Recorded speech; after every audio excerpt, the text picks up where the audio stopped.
How to repair mailbox permissions in WHM. Occasionally, mailboxes on your server can become corrupted or have incorrect permissions, resulting in mail being rejected for that account.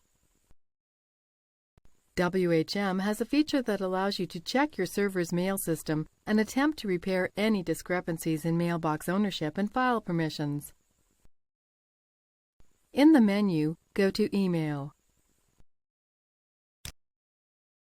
Click Repair Mailbox Permissions.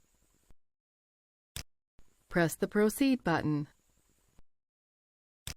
That's it! Your system's mail databases have been rebuilt, and their permissions have been fixed where necessary.